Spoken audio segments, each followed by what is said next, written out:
नमस्कार साथियों। बच्चों, आज का जो हमारा लेक्चर है वो है IBPS AFO previous year question paper series का थर्ड डे। तीसरा पार्ट आज हम लेके आए हैं। तीसरा पार्ट ना बोल के हम ये बोले कि 2013 का जो IBPS का पेपर हुआ था उसका पहला पार्ट है और इसमें आज हम 25 क्वेश्चंस डिस्कस करने वाले हैं। 2013 में जो IBPS AFO में जो क्वेश्चंस पूछे गए थे उनका हम डिटेल एक्सप्लेनेशन आज लेके आए हैं। क्लियर है? डेली हमारी क्लास होती है 8 PM पे। डेली आपको वीडियो लेक्चर मिल जाता है 8 PM पे। आप इसको ज्वाइन कीजिए, हमारे चैनल को सब्सक्राइब कीजिए और ज़्यादा से ज़्यादा इसको शेयर कीजिए ताकि हर एक बच्चे के पास ये सीरीज़ पहुंच जाए। क्लियर है? तो आज की सीरीज़ हम स्टार्ट करने से पहले डिस्कस करते हैं हमारा IBPS AFO ऑनलाइन कोर्स के बारे में, जिसमें हम प्री, मेंस और इंटरव्यू तीनों चीज़ आपको प्रोवाइड करवा रहे हैं। प्री में आपको 25 फुल लेंथ टेस्ट सीरीज़ हम दे रहे हैं जो कि शेड्यूल बेस पे रहेगा। शेड्यूल के टाइम पे ही आपको पेपर मिलेगा। ये प्रोग्रेसिव कोर्स है, मतलब सारा कंटेंट हम पहले से नहीं डालते हैं। हम एक दो दिन पहले उस पर कंटेंट को रिकॉर्ड करते हैं फिर डालते हैं। ठीक है? मेंस के अंदर आपको 150 प्लस PDF मिल जाएगी, लेक्चर सीरीज मिल जाएंगे, 80 प्लस टेस्ट मिल जाएंगे, करंट अफेयर 1500 1000 1500 से भी ज़्यादा आपको क्या वन लाइनर मिल जाएंगे। 10 साल के जो क्वेश्चन पेपर जो हम कर रहे हैं उसकी PDF मिल जाएगी और इंटरव्यू में भी आपकी हेल्प की जाएगी। आप ऑनलाइन कोर्स लेना चाहते हैं, मतलब आप PDF सिर्फ ऑनलाइन ही एक्सेस कर सकते हैं, तो आप 499 में इस कोर्स को ले सकते हैं। आपको PDF डाउनलोड नहीं कर पाएंगे। और अगर आप PDF डाउनलोड चाहते हैं कि आपको डाउनलोडेड PDF मिल जाए, आपको सारी PDF आपके पास आ जाए, तो आप इस कोर्स को 999 में ले सकते हैं। 999 में आपको सारा कंटेंट जो है शेड्यूल के अकॉर्डिंग आपके पास भेज दिया जाएगा। क्लियर है? हमारी ऐप को आप डाउनलोड कर लीजिए, एग्रीकल्चर पढ़ाई ऑनलाइन क्लासेस, वहाँ पर आपको कुछ फ्री कंटेंट भी मिल जाएगा। ठीक, बात करते हैं आज के पहले क्वेश्चन की कि विच of the following land type deserve sprinkle irrigation. ऐसी कौन सी भूमि है, ऐसा कौन सा ज़मीन है जहाँ पर स्प्रिंकल जो इरिगेशन करना चाहिए या जहाँ पर स्प्रिंकल इरिगेशन ही हो सकता है। क्लियर है बच्चों? स्प्रिंकल इरिगेशंस के बारे में थोड़ा सा समझिए। स्प्रिंकल इरिगेशंस की ज़रूरत क्यों पड़ती है? डायग्राम में आपको पीछे दिख रहा होगा, ये स्प्रिंकलर है। यहाँ से स्प्रिंकल का मतलब होता है कि जो पानी है वो बिल्कुल बारिश की तरह फुहार के रूप में हम फील्ड में देते हैं। ठीक है? जैसे बारिश होती है, बूंद बूंद इस तरीके से पानी जो है फील्ड के अंदर जाता है। तो स्प्रिंकल की ज़रूरत किस सिचुएशन में पड़ती है? दो सिचुएशन। पहली, एक तो क्या है, हमारे पास पानी क्या है, कम है, मतलब क्या है, वाटर स्कार्सिटी है। ठीक है? पानी की कमी है। दूसरा कि जो हमारी ज़मीन है वो कैसी है, अंडुलेटेड है। अंडुलेटेड मतलब जैसे मान लो हमारी ज़मीन कुछ इस तरीके से है, इस तरीके से हमारी ज़मीन। तो अगर हम यहाँ पे स्प्रिंकल यूज़ ना करके कोई और मेथड यूज़ करते तो पानी अगर हम देंगे तो यहाँ पे भर जाएगा पानी, या यहाँ देंगे तो यहाँ का जो पानी पूरा बह के नीचे आ जाएगा, तो जितना भी न्यूट्रिएंट वगैरह सब लेके आ जाएगा। तो यहाँ पे हम सरफेस इरिगेशन वाला पानी दे ही नहीं सकते। ठीक है? ड्रिप इरिगेशन नहीं लगा सकते। तो यहाँ पे क्या कर सकते हैं? तो वहाँ इस तरह की जो ज़मीन होती है, कौन सी, अंडुलेटेड ज़मीन होती है या स्लोपी एरिया होता है, वहाँ पर हम इस स्प्रिंकल इरिगेशन का यूज़ करते हैं। जो नोजल वगैरह है हम वहाँ पे लगा सकते हैं और एक बारिश की तरह फुहार के रूप में पानी वहाँ पे चला जाता है, तो उसी को बोलते हैं स्प्रिंकल इरिगेशन। अब यहाँ ऑप्शंस देखिए, land type of humid region, ये कहीं ऑप्शन आ नहीं रहा है। ठीक है? कहाँ पे यूज़ करते हैं? या तो पानी की कमी होगी वहाँ पे, तो ये तो ह्यूमिड रीजन है। यहाँ पे रेनफॉल ऑलरेडी क्या होती है, मोर देन 1000 mm होती है।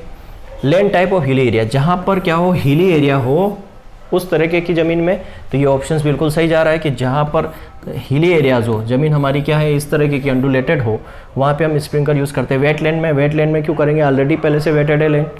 फ्रेगमेंटेड लैंड में भी नहीं करेंगे और ड्राई लैंड में भी नहीं करेंगे। तो यहाँ पे ऑप्शंस क्या आ रहा है? ऑप्शंस एक ही आ रहा है कि जो एरिया अंडुलेटेड है, स्लोपी एरिया है, वहाँ पे हम स्प्रिंकल का यूज़ करते हैं। और स्प्रिंकल इरिगेशन आंसर हमारा क्या होगा, हिली एरिया। स्प्रिंकल इरिगेशन जो है 20 से 50% तक क्या करती है, वाटर सेविंग करती है सरफेस इरिगेशन के कंपैरिजन में। 1000 लीटर ये वाटर डिस्चार्ज करती है 1 घंटे के अंदर। इसका जो प्रेशर होता है 2.5 से 4.5 kg पर सेंटीमीटर स्क्वायर इसका प्रेशर होता है। कुछ डाटा है। इसकी इफ़िशियंसी की बात करो तो 80 to 85% इसकी इफ़िशियंसी होती है। क्लियर है? मतलब आपने अगर 100 लीटर पानी दिया तो 80 लीटर पानी जो है क्रॉप यूज़ कर लेगी। ठीक है? उसको बोलते हैं इफ़िशियंसी। तो क्लियर है? आंसर क्या होगा? स्प्रिंकलर इरिगेशन हम हिली एरियाज़ में यूज़ करेंगे। नेक्स्ट क्वेश्चन की बात करते हैं। नेक्स्ट क्वेश्चन दिया हुआ है, which of the following is the purpose of extension education in rural area. मतलब कि जो ग्रामीण एरिया है, रूरल एरिया है, वहाँ पर एक्सटेंशन एजुकेशन या एक्सटेंशन का क्या रोल है, क्या मेन पर्पज है वहाँ पे एक्सटेंशन करने का। पहली चीज़ समझिए एक्सटेंशन होता क्या है। एक्सटेंशन जो है Latin word x plus tenses से बना है, लैटिन रूट का वर्ड है ये, ठीक है। ये भी पूछ लिया जाता है एक्सटेंशन कौन सी भाषा का वर्ड है, लैटिन रूट। एक्स का मतलब होता है आउट, टेंसिस मतलब होता है स्ट्रेचिंग।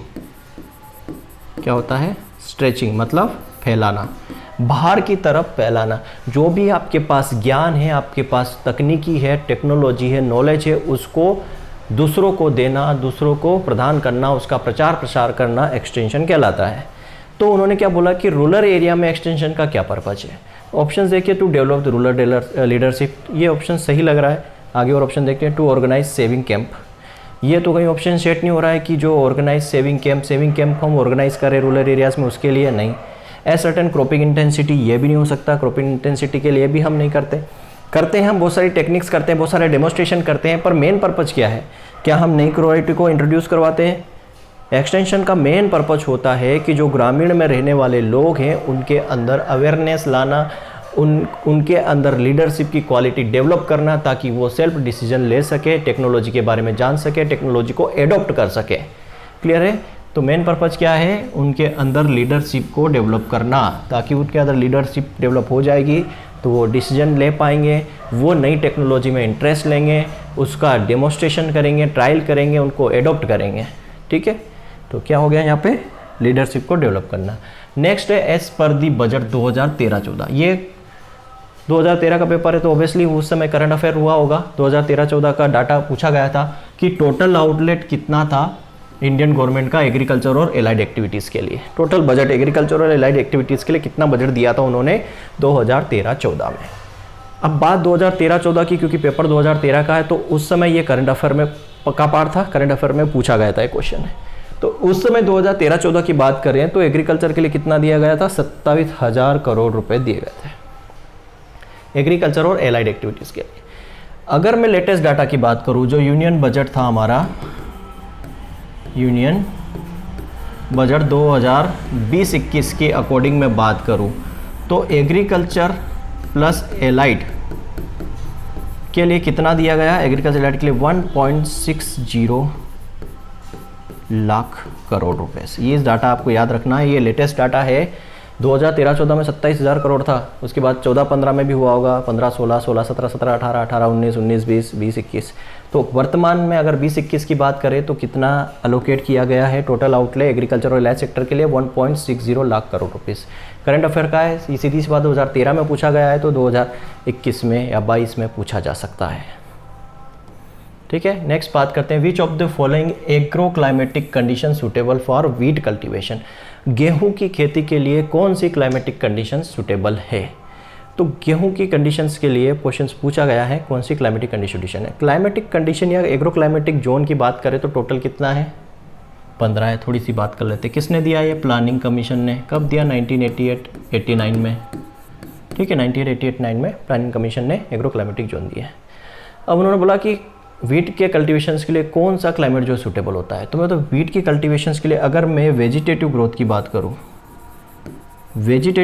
बात करूं तो उसके लिए चाहिए हमको cool plus moist weather climate चाहिए। ठीक है, लेकिन अगर ग्रेन के टाइम की बात करूं, ग्रेन बनते समय, तो उस समय चाहिए हमको वार्म प्लस ड्राई। ठीक है, जैसे अभी क्या मौसम चल रहा है, अभी हमारा जो सीज़न चल रहा है वो खरीफ सीज़न चल रहा है, जुलाई अगस्त वाला।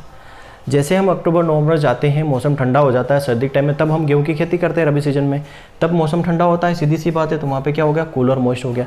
जब हम वीट की हार्वेस्टिंग करते हैं, हार्वेस्टिंग कब करते हैं? उधर फरवरी मार्च के आसपास, मार्च के आसपास हार्वेस्टिंग करते हैं। उस समय गर्मी स्टार्ट हो जाती है मार्च के आसपास, है ना, गर्मी शुरू हो जाती है, मतलब वार्म और ड्राई सीजन चाहिए।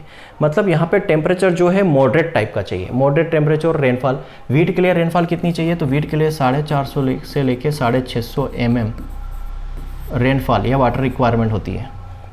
450 से 650 mm वाटर रिक्वायरमेंट होती है वीट की। तो यहाँ पे पहला देखो हॉट एंड ह्यूमिड, तो ये क्लाइमेट तो जम नहीं रहा है, या तो हॉट के साथ क्या होना चाहिए? ड्राई होना चाहिए, हॉट के साथ ह्यूमिड है। फिर वेट एंड ह्यूमिड दे दिया, तो वेट और ह्यूमिड ये भी ऑप्शंस नहीं है। यहाँ पे दे दिया cold weather and heavy rainfall, तो हेवी रेनफॉल तो पॉसिबल ही नहीं है, रबी सीजन में कहाँ से रेनफॉल होगी। तो यहाँ पे हम बोल सकते हैं लास्ट में भी ये इसके रेनफॉल और ड्राई वेदर ये भी नहीं है। तो यहाँ पे ये एक ऑप्शन समझ में आ रहा है यहाँ पे कि जो मॉडरेट टेम्परेचर और मॉडरेट रेनफॉल होती है वो वीट क्रॉप के लिए सूटेबल है। अकॉर्डिंग टू ऑप्शन चलना पड़ेगा। क्लियर है। वीट क्या है, ट्रिटिकम एस्टिमस का बॉटनिकल में क्रोमोसोम नंबर कितना होता है, 42 होता है।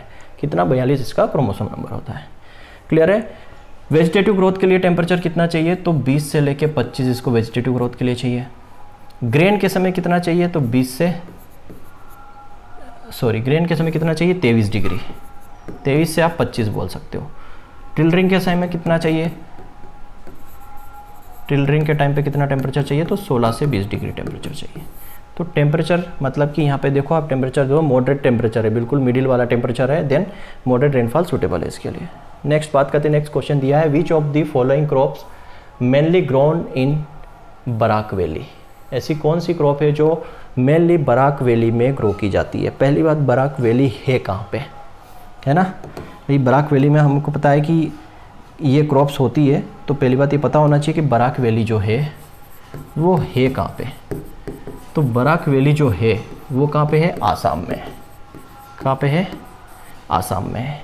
अब बराक वैली का जो क्लाइमेट होता है, अब आप आसाम में है तो आसाम से आपको क्या समझ में आ रहा होगा कि टी होना चाहिए ऑप्शंस। क्यों, क्योंकि आसाम सबसे ज़्यादा प्रोडक्शन टी का कहाँ होता है, आसाम में ही होता है। ठीक है। बट और आसाम में कौन सी क्रॉप होती है, जूट भी होती है, जूट भी होती है आसाम में। बाकी आप मेज ले लो तो ये अपन ने नहीं पढ़ा, कॉटन नहीं पढ़ा, शुगर केन नहीं पढ़ा। क्लियर है। तो दो ऑप्शन यहाँ से पकड़ में आ रहे हैं। तो अगर जिसको नहीं पता होगा तो सीधे क्या लगाएगा, टी ही लगाएगा, है ना। टी इसका आंसर है। समझिए बराक वैली का जो क्लाइमेट होता है वहाँ पे जो है टेम्परेचर वो फ्लैक्चुएट होता है। वहाँ का टेम्परेचर जो होता है वो 25 से लेके 30 डिग्री सेंटीग्रेड होता है।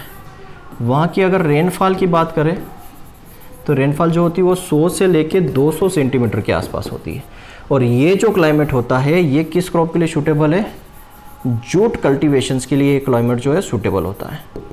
ठीक है। जूट के प्रॉपर कल्टीवेशंस के लिए, रेटिंग के लिए हमने पढ़ा है कि 34 डिग्री के आसपास टेम्परेचर चाहिए, और यहाँ पर जो टेम्परेचर होता है 25 से 30 डिग्री सेंटीग्रेड के आसपास होता है। तो बराक वैली के लिए सूटेबल क्रॉप्स कौन सी है, तो सूटेबल क्रॉप्स है जूट। इतना याद रखना। ठीक है। टी सबसे ज़्यादा होता है आसाम में, बट बराक वैली में जूट सबसे ज़्यादा होता है, और जूट जो है वो मोस्टली सूटेबल। जूट क्लोटोलेरिया कैप्सुलेरिस और क्लोटोलेरिया ओलिटोरस दो इसकी स्पीसीज़ है। क्लेप्सुलेरिस को क्या बोलते हैं, कैप्सुलेरिस को हमने क्या बोलते हैं, टीटापेट बोलते हैं, टीटापेट, और ओलिटोरिस को बोलते हैं मेटापेट। ठीक है। जब डिटेल पढ़ेंगे क्रॉप की तब पढ़ेंगे। शुगर कैन बॉटनिकल ऑफिसिनेरिस, क्या हो गया इसका, शुगर केन का बॉटनिकल नेम क्या होगा, ऑफिसिनेरिस होगा। सेकेरम ऑफिसिनेरिस का बॉटनिकल नेम है। क्रोमोसोम नंबर इसके अलग अलग होते हैं। अगर ऑफिसिनेरिस की बात करें तो 80 होता है।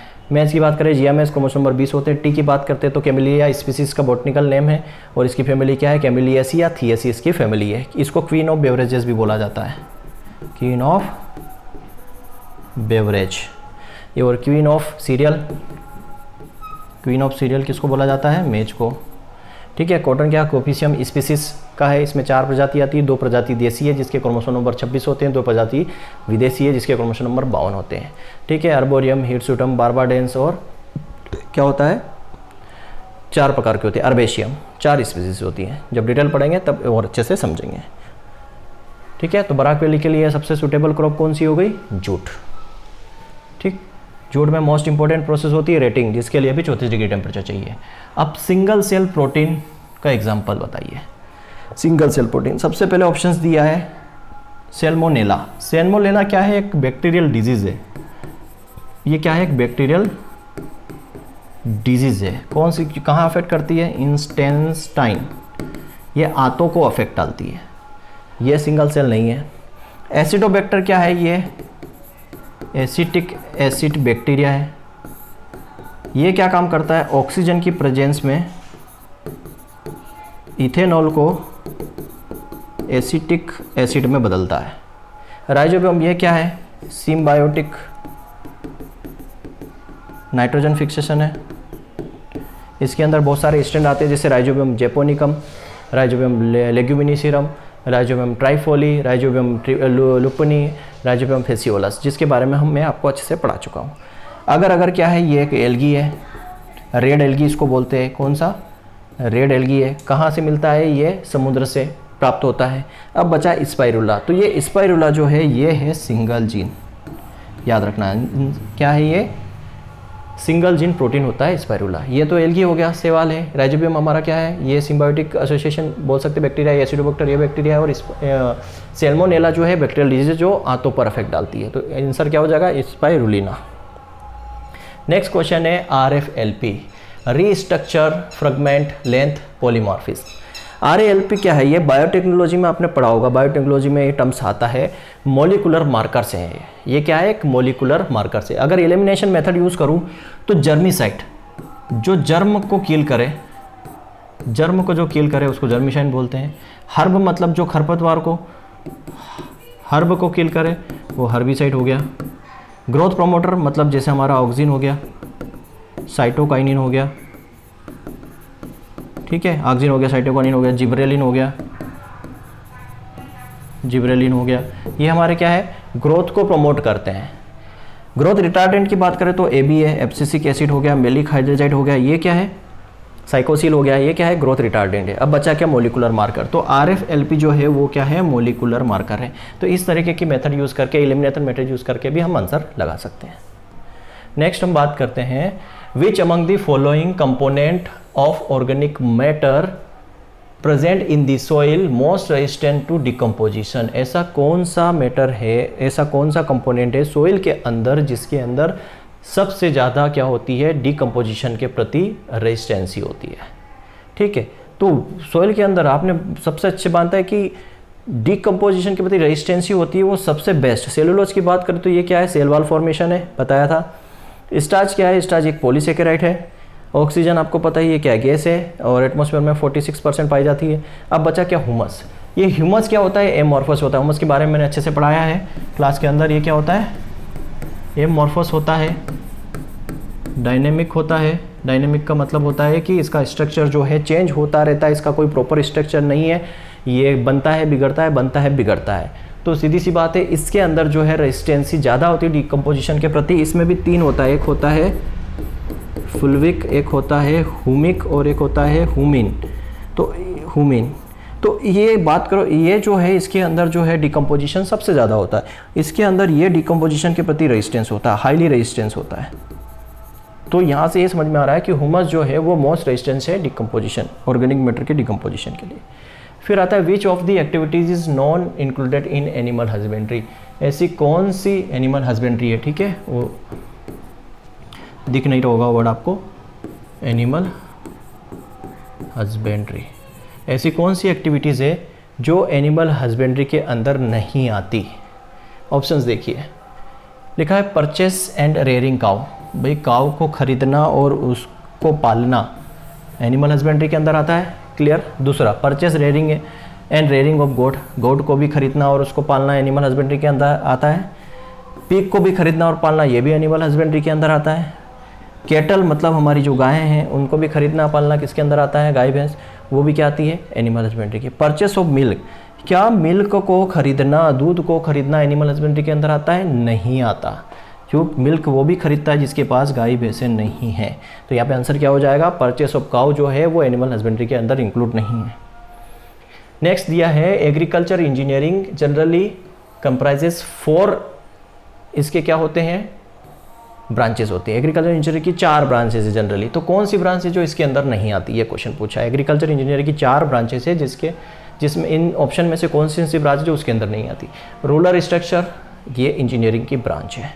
दूसरा सॉइल कंजर्वेशन, ये भी ब्रांच है। Farm implement, farm power and machinery, ये भी ब्रांच के अंदर आता है। रूरल इलेक्ट्रिसिटी, रिन्यूएबल एनर्जी, ये भी इंजीनियरिंग का पार्ट है।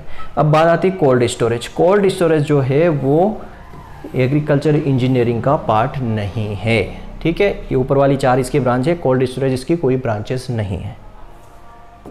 कोल्ड स्टोरेज पढ़ते जरूर है हम। कोल्ड स्टोरेज का जो स्ट्रक्चर होता है वो इंजीनियरिंग के अंदर हम पढ़ते हैं कि कैसे उसका स्ट्रक्चर बनाना चाहिए, लेकिन वो इंजीनियरिंग की ब्रांच नहीं है।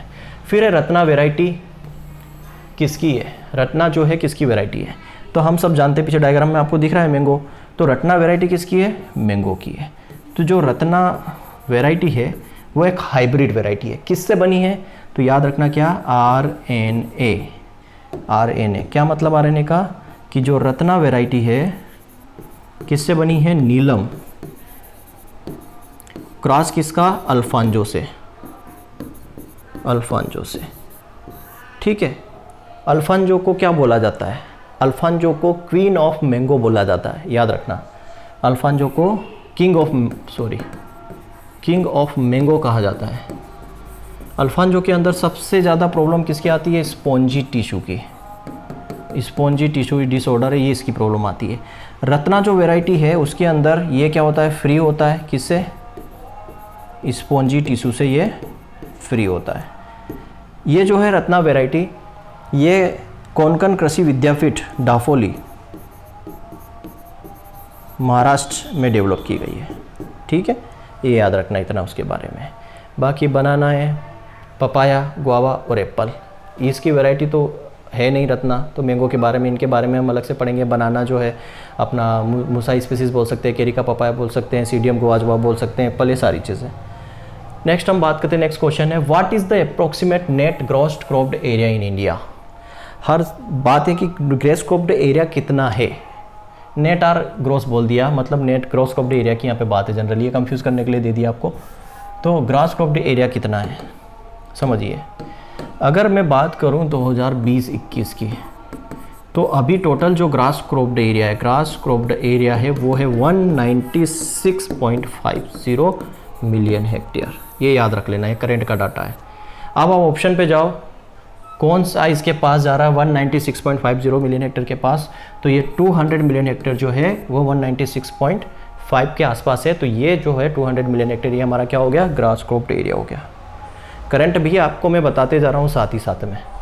Which of the following expresses the approximate geographical area of India, मतलब लगभग इनमें से कौन सा जो है हमारे इंडिया का जियोग्राफिकल एरिया है। जियोग्राफिकल एरिया मतलब बाउंड्री, ये पूरी आपको मैप दिख रहा होगा, ये हमारा पूरा जियोग्राफिकल एरिया जितने में हमारा देश है, कंट्री है। तो आपने पढ़ा होगा कि 3.28 मिलियन किलोमीटर स्क्वायर, ये तो जनरली सबने पढ़ा होगा कि 3.28 मिलियन किलोमीटर स्क्वायर जो है हमारा जियोग्राफिकल एरिया है। बट यहाँ ऑप्शंस क्या दे दिया आपको, लाख में दे दिया ऑप्शंस। बच्चे यहाँ पे कंफ्यूज हो जाते हैं, क्यों, क्योंकि उन्हें कन्वर्जन यूनिट को कन्वर्ट करने नहीं आता है, वो यूनिट को कन्वर्ट नहीं कर पाते हैं। तो अब यहाँ पे लाख में कन्वर्ट करना है, तो यहाँ से सीधी सी बात है, ये क्या है, मिलियन में है। इसमें अगर हम 10 से क्या कर देते हैं, डिवाइड, क्या कर देते हैं, सॉरी, इसमें 10 का हम क्या करेंगे, 10 का हम क्या कर दें, मल्टीप्लाई। 10 का अगर हम मल्टीप्लाई कर दें तो ये किस में कन्वर्ट हो जाएगा, ये कन्वर्ट हो जाएगा लाख में। क्या करना है, 10 का मल्टीप्लाई कर देते हैं हम मिलियन में, तो वो कन्वर्ट हो जाता है लाख में। तो यहाँ पे अब 10 का मल्टीप्लाई करो, ये क्या हो जाएगा, 32.8 लाख किलोमीटर स्क्वायर।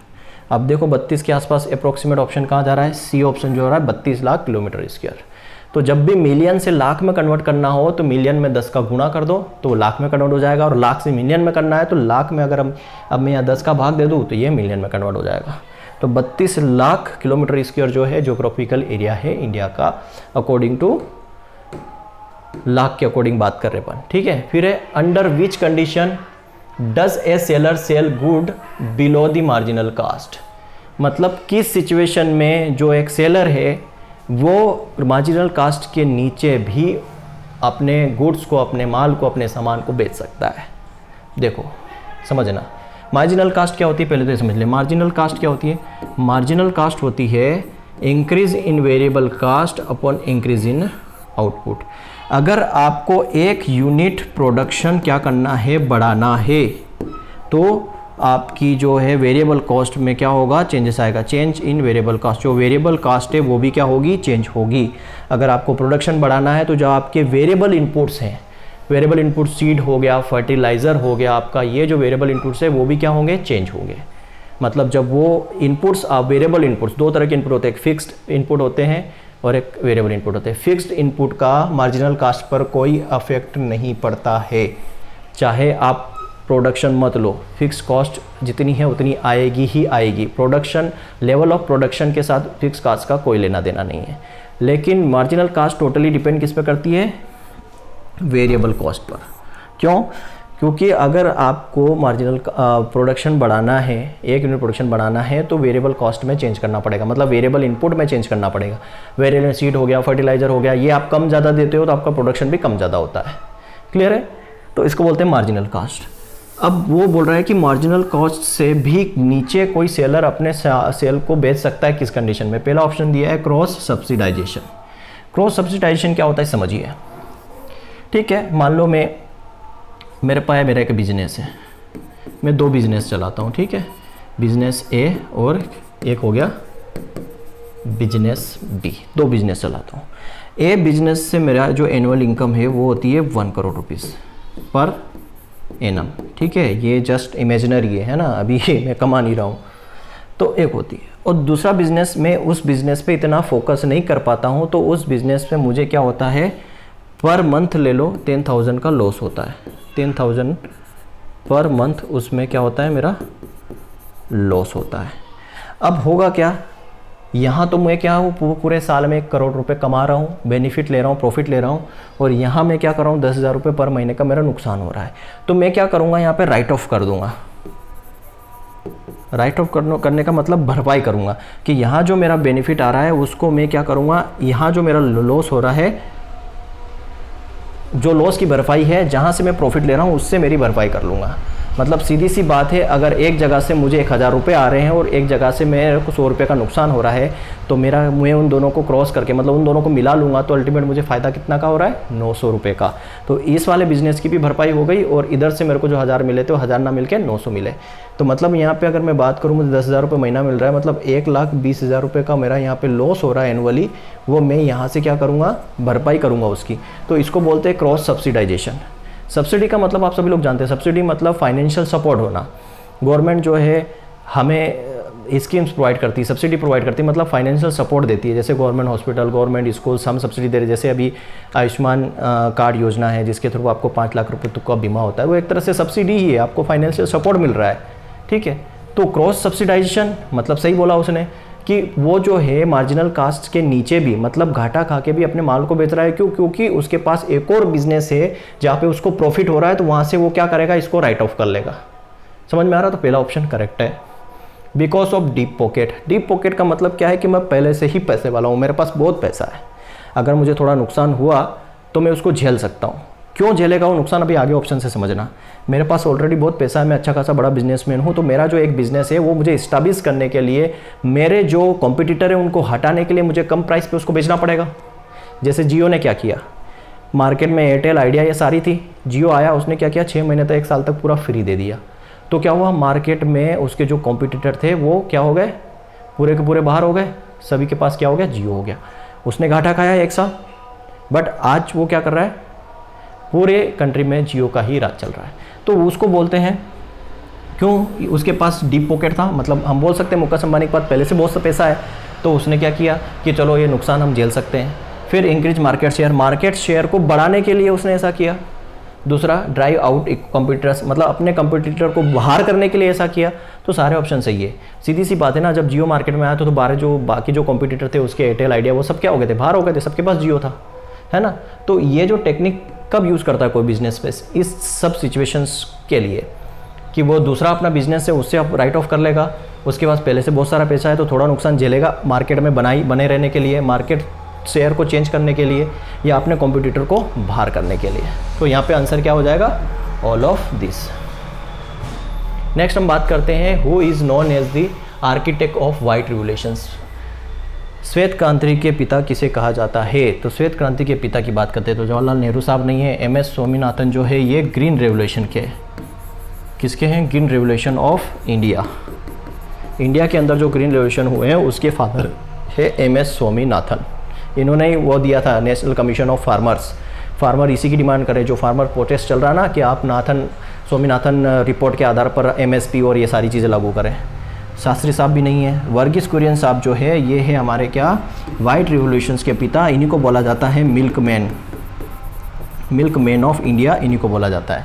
क्लियर है। तो वर्गीस कुरियन साहब जो है वाइट रिवोल्यूशन के पिता है। फिर बोला जाता है which of the following means feeling of the land. मतलब कौन सा ऐसा जो है वो ये दिखा रहा है, या उसका अर्थ ये निकल रहा है कि भूमि जो है हमारी जो ज़मीन है पूरी तरह से भरी हुई है।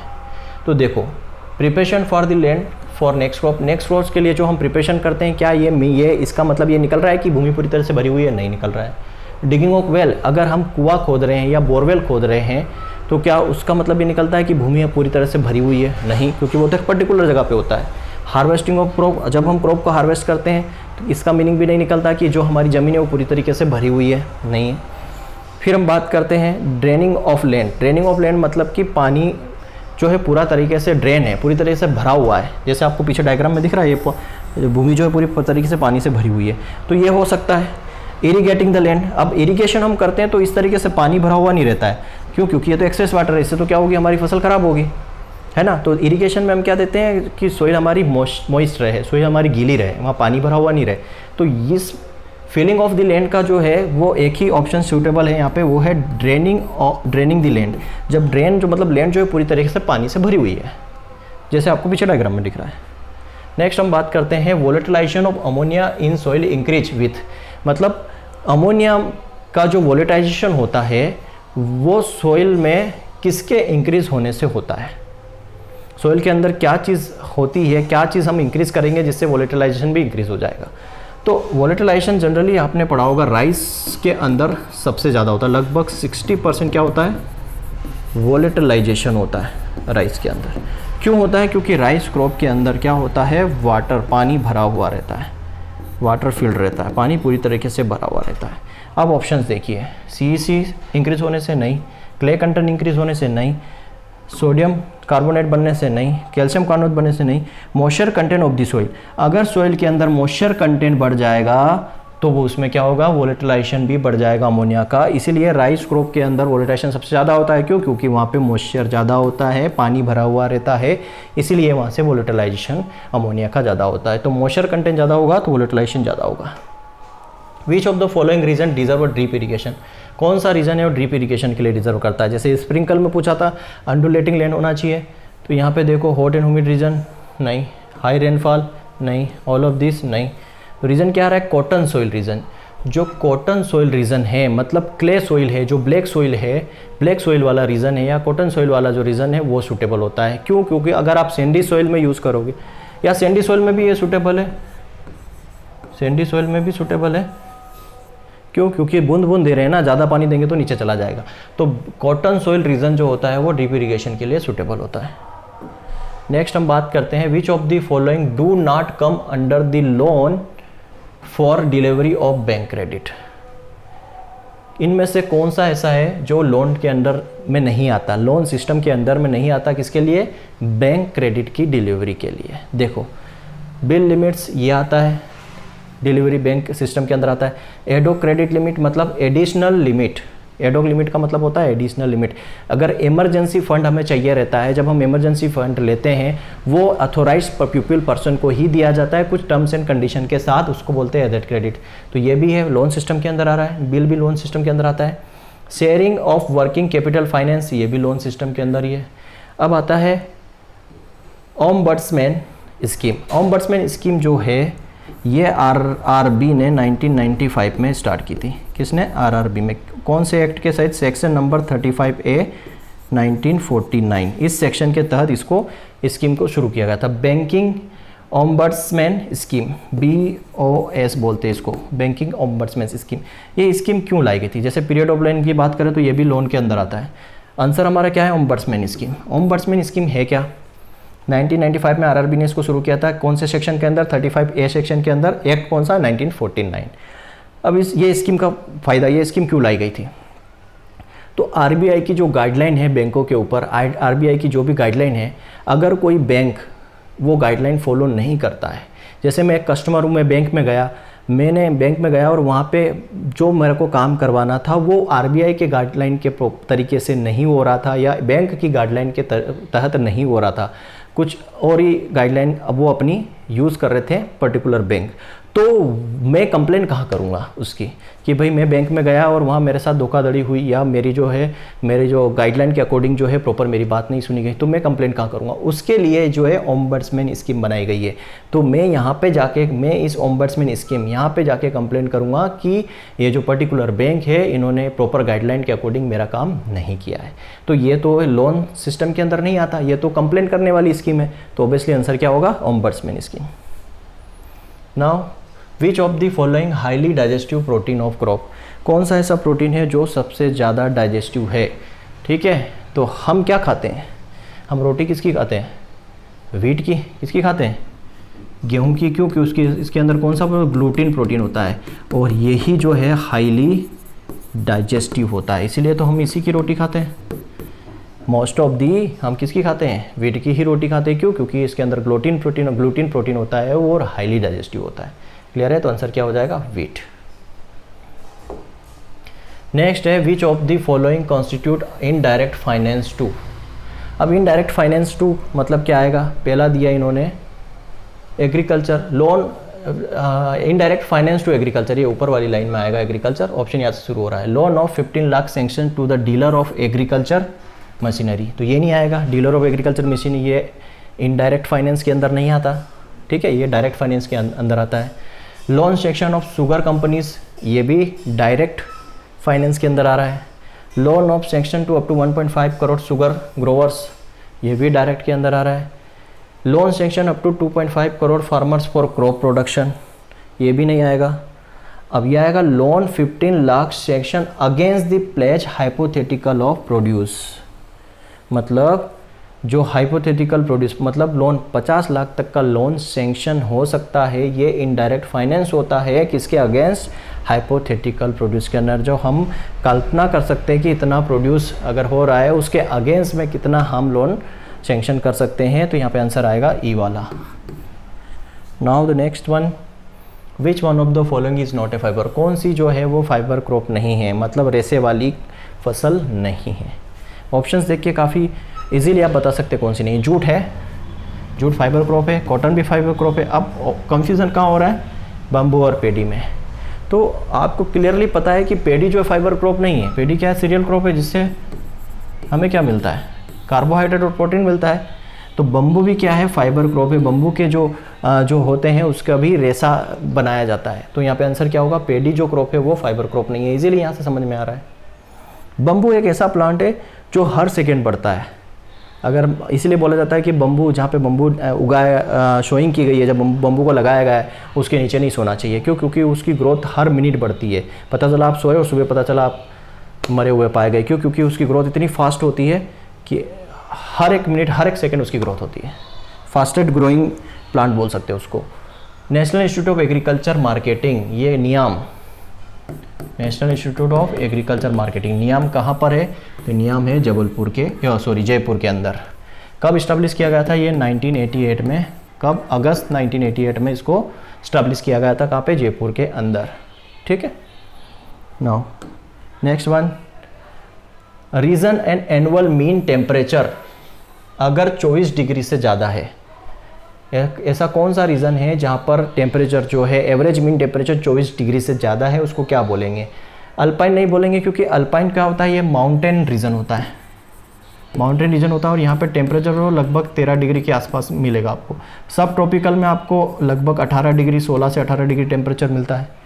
टुंड्रा जो है कोल्डेस्ट, ये कोल्डेस्ट रीजन है। कोल्डेस्ट रीजन का मतलब है कि यहाँ पे कोई ट्री, कोई प्लांट नहीं लगता। पूरी की पूरी ज़मीन आपको पूरी वाइट दिखेगी। जैसे मूवियों में आप देखते हो ना, पूरा पूरा बर्फ जमा हुआ पूरी वाइट दिखती है, उसको बोलते हैं टुंड्रा। टुंड्रा मतलब ये पूरा कोल्डेस्ट प्लेस है। यहाँ पे कोई भी, ये ट्रीलेस प्लेस है, यहाँ पे फ्रोस्ट जमा हुआ रहता है, पूरा फ्रोस्ट रीजन होता है ये। तो यहाँ पे आंसर क्या हो जाएगा आपका? लास्ट बचा tropical. More than 24 degree temperature अगर बात करें तो वो क्या होगा? ट्रॉपिकल। ठीक है। नेक्स्ट लास्ट वन बात करते हैं, विच of the following activity do not comes under the water set management? कौन सी एक्टिविटी है जो वाटर सेट मैनेजमेंट के अंतर्गत नहीं आती है? तो ये क्वेश्चन आपके लिए छोड़ा गया है। क्यों? क्योंकि मैंने पिछली वाली क्लास में, पिछला जब लिया था हमने 2012 का पार्ट 2, वहाँ पे भी आपको एक क्वेश्चन दिया था। वो क्वेश्चन मैं डालना भूल गया यहाँ पे। वो क्वेश्चन क्या था कि सेल ऑर्गेनाइजर किसे कहते हैं। ठीक है, राइबोसोम था, न्यूक्लियस ऑप्शन था, न्यूक्लियोलस ऑप्शन था। तो सेल ऑर्गेनाइजर होता है वो न्यूक्लियस को, न्यूक्लियोलस को बोला जाता है। उसका आंसर मैं लिख देता हूँ, क्योंकि आपने कमेंट्स में आंसर नहीं दिया उस क्वेश्चंस का। आप क्वेश्चंस का आंसर कीजिए। और ये क्वेश्चन आपके लिए छोड़ा जाता है, which of the following activity जो वाटर सेट के अंदर नहीं आती है। तो इसका आंसर मैं आपको नेक्स्ट वीडियो में बताऊंगा। आप कमेंट्स में आंसर कीजिए कि इन 5 ऑप्शन में से क्या हो सकता है जो वाटर सेट मैनेजमेंट के अंतर्गत नहीं आता है। ओके बच्चों, तो ये हमारा फर्स्ट पार्ट कंप्लीट हुआ 2013 के पेपर का। इसी तरह हम जो है अब सैटरडे संडे ऑफ रहेगा, मंडे को हमारी क्लास होगी 8 बजे। थैंक यू दोस्तों।